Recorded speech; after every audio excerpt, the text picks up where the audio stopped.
first one, and I'll give them in the order of importance, is intention. The second one is commitment. The third one is influence. And the fourth one is passion. Defining these words makes the voyage of Papa's career extremely clear to me. And I'll share that with you. The cornerstone of all, which I mentioned first, is intention. Continuously waking up each day with the intention to do his best.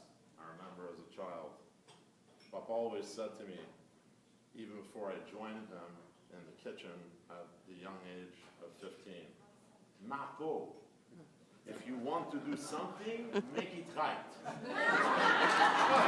That's cute.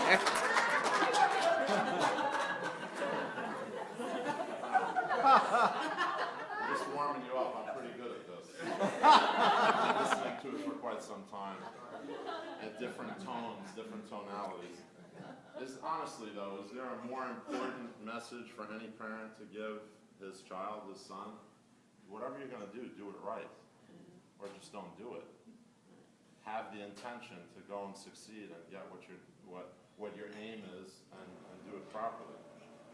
You cannot imagine the number of times I was blessed to have those words repeated to me throughout my childhood.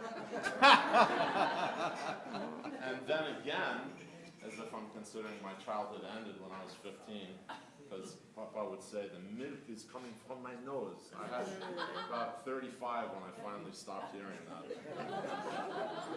So, and then again, when I began to train in the kitchen with him and his kitchen staff during my summers in high school. The moment I expressed interest in studying to be a chef, Papa was there to build and test the fortitude of my intention. Is this what you really want to do? Looking back, now I can finally appreciate my good fortune to have been witness to this level of intention influencing me to be the best that I could be. Intention, very important. The next word that I spoke about is commitment. This was another of the great perspectives shared with me growing up as his son. I was always made aware of specific instances where the resolve of my commitment would be tested. As a child and later as a commis tournant in the kitchen, which is what I did studying with him and his crew at 15, 16 years old, learning how things worked in the kitchen at the Water Club, the true meaning of commitment and desire were etched into my mind forever. I'll give a little example. One day, it was about 4:30, and I would work from around 8 till 5 in the summer, and they came to me with a large can of Niçoise olives, and they put it on the table. Hit all of these olives before you leave today. Thanks a lot. That's commitment.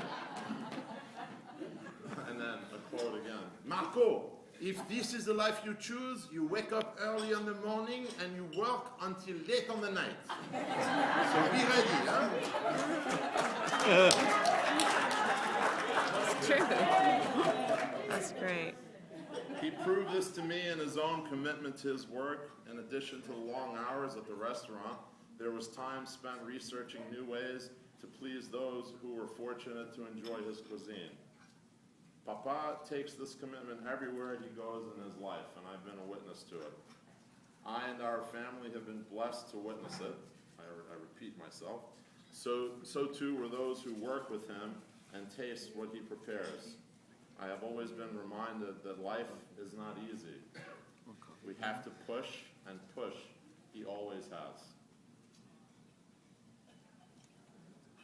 Influence, another very important word in Papa's career. I have eternally observed the gratification Papa has felt whenever he has had the chance to be a strong influence in a young person's mind, I being one of them. He hired young, eager cooks and sous chefs and trained them to be the best, knowing and honestly looking forward to the day when they would move up or on to their next position in their career. In other words, he encouraged them to leave. But I remember hearing him say once to Stitchy, one of his sous chefs at the Water Club. One day, you will leave me, and I will let you know when you are ready.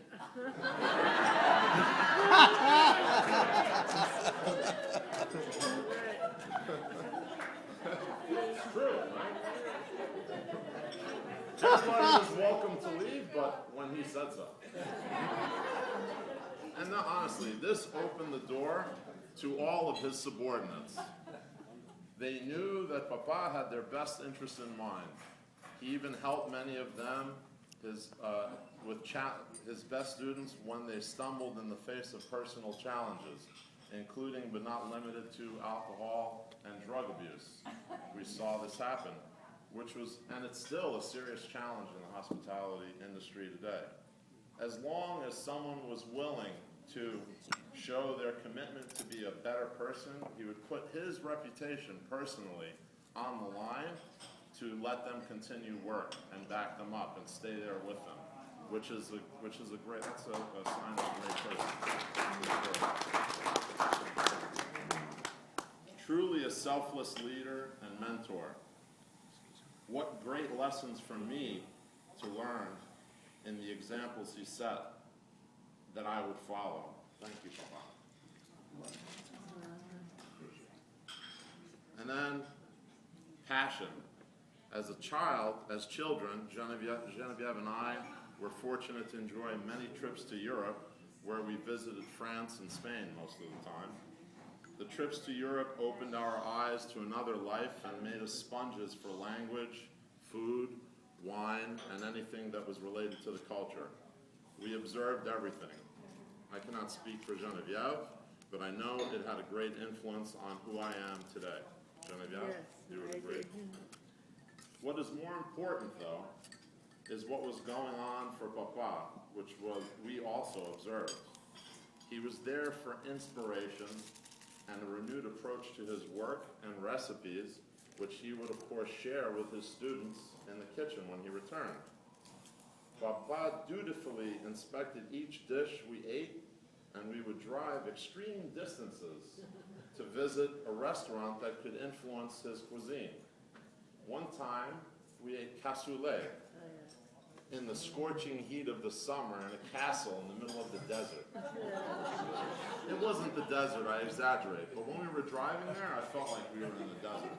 It seemed like we drove all day, we sat outside, the sun's beating on our heads, and we're eating a thing you're supposed to eat in the middle of the winter. We're having an experience and drinking hearty red wine. It made no sense, but we were not surprised, right, Genevieve? No. We did it, and Mama too. We all, let's go. That's what we're doing. And Papa with a big smile, sweating, eating the restaurant. Another time where Papa and Mama went off on their own on an American vacation.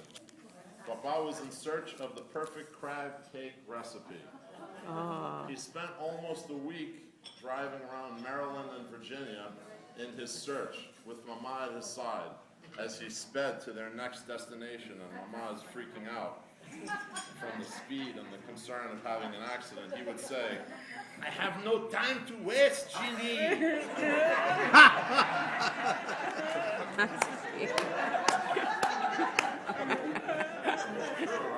It's not a lie, right? It's not a secret. Okay, good. Making sure. Because I wasn't there, I have to check.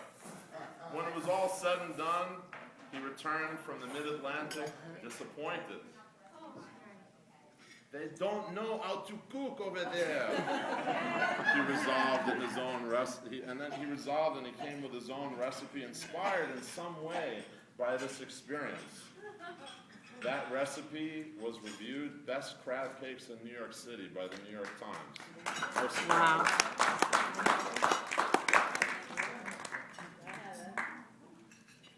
And so, it is with great intention, commitment, and influence, and a little bit of inspiration that I offer you this hat. Oh my gosh. Because, yes, all chefs need to wear a hat.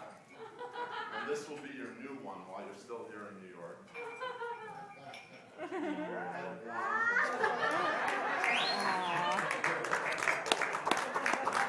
You want to keep your head warm and your ideas flowing while it reminds you of all that awaits you in Miami.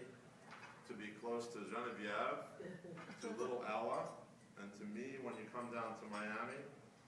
And maybe you can use it once in a while when you come up here to visit your friends.